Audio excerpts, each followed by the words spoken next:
نحمده ونصلي ونسلم على رسوله الكريم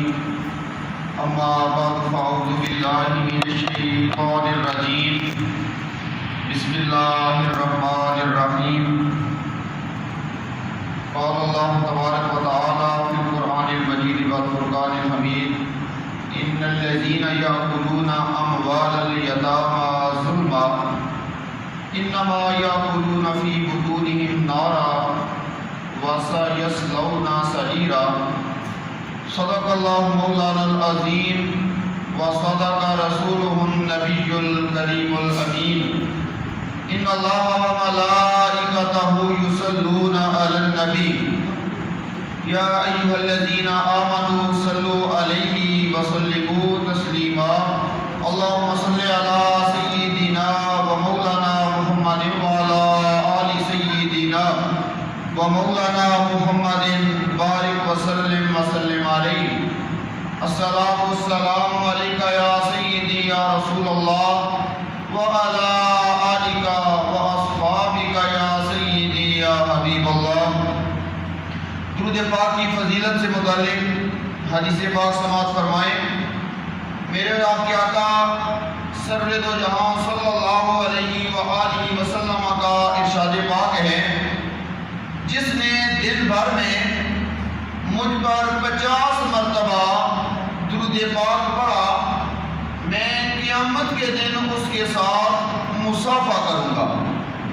اللہ کے نبی صلی اللہ علیہ وسلم اس بندے کے ساتھ ہاتھ ملائیں گے جو بندہ ایک دن میں 50 مرتبہ درود پاک کا نذرانہ پیش کرتا ہے۔ تو یہ بڑی فضیلت والی حدیث پاک ہے۔ ہمیں کوشش کرنی چاہیے روزانہ کی بنیاد پر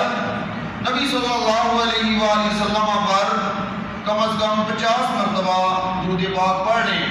انشاءاللہ تعالیٰ کل قیامت کے دن ہمارے آقا صلی اللہ علیہ وآلہ وسلم ہمارے ساتھ ہاتھ ملائیں گے، اور ہمارے لیے بڑی خوش نصیبی کی بات ہوگی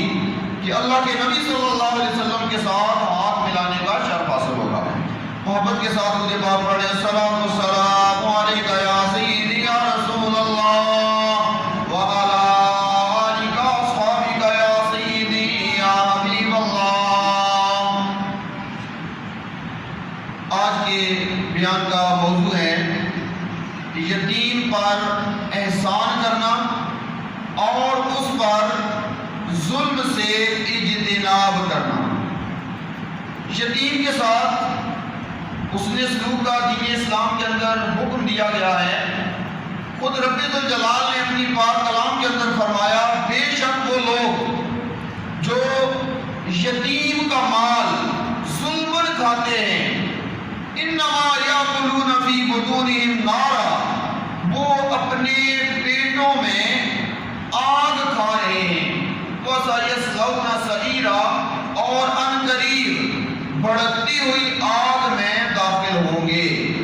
اس آیت کریمہ میں یتیم کے ساتھ جو ظلم کیا جاتا ہے اس کے انجام سے آگاہ کیا گیا ہے کہ بے شک وہ لوگ جو یتیم کا مال ظلماً کھاتے ہیں، ظلم کرتے ہیں، یتیموں کا مال کھا جاتے ہیں، تو فرمایا انما یاکلون فی بطونہم نارا، وہ اپنے پیٹ میں آگ کو داخل کر رہے ہیں، آگ کو کھا رہے ہیں، اور قریب جو دوزخ کی آگ ہے اس کے اندر ایسے لوگوں کو داخل کیا جائے گا۔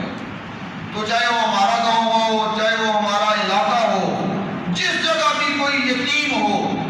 اس کے ساتھ اس نے سلوک کرنا چاہیے، اچھے انداز کے ساتھ ان کے ساتھ پیش آنا چاہیے۔ اگر اس کا مال ہے تو اس کو محفوظ رکھنا چاہیے جب تک وہ سمجھدار نہ ہو جائے، جب تک وہ بالغ نہ ہو جائے، اس وقت تک اس کے مال کو محفوظ رکھا جائے، اور جب سمجھدار ہو جائے، بالغ ہو جائے،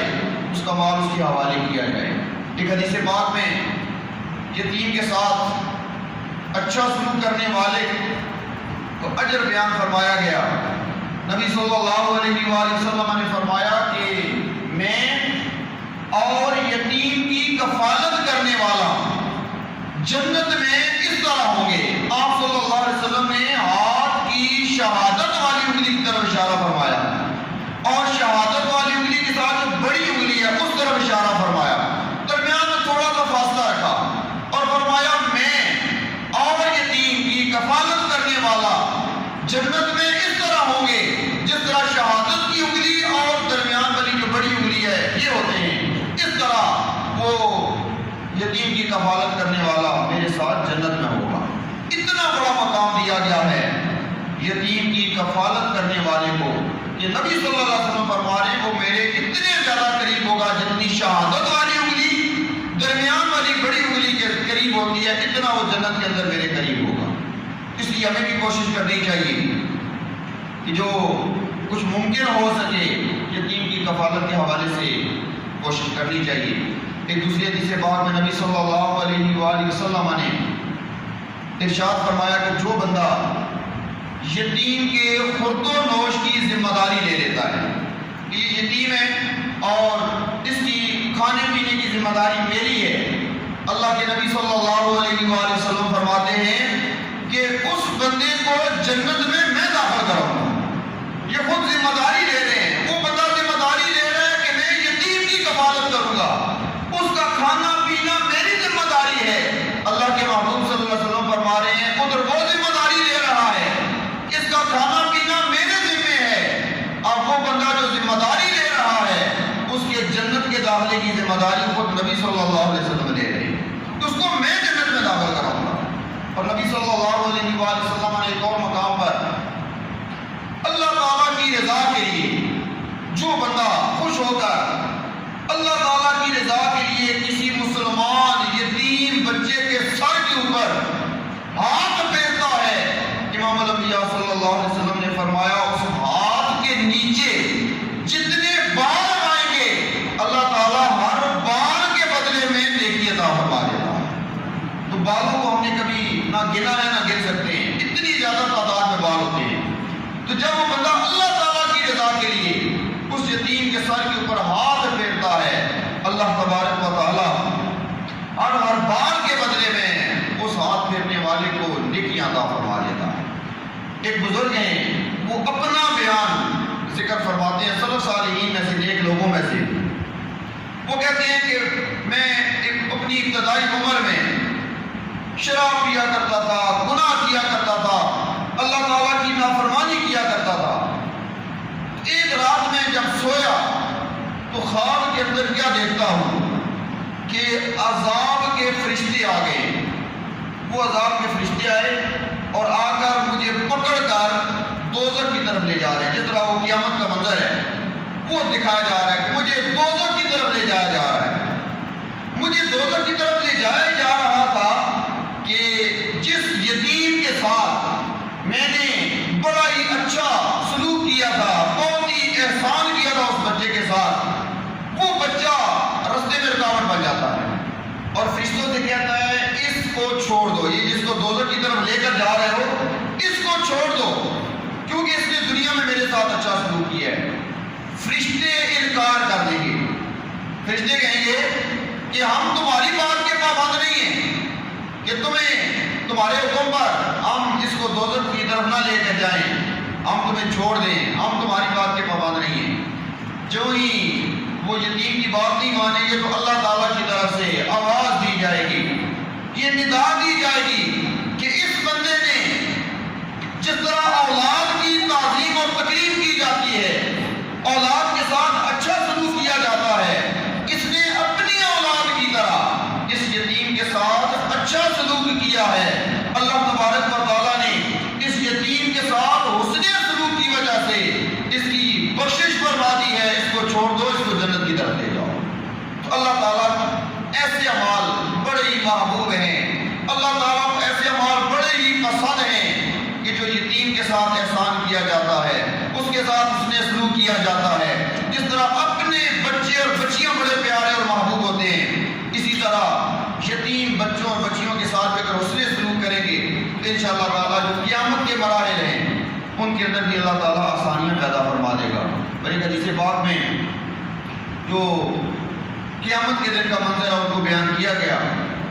کہ جب لوگ اپنی قبروں سے اٹھیں گے کچھ ایسے لوگ بھی ہوں گے کہ جن کے منہ سے آگ نکل رہی ہوگی۔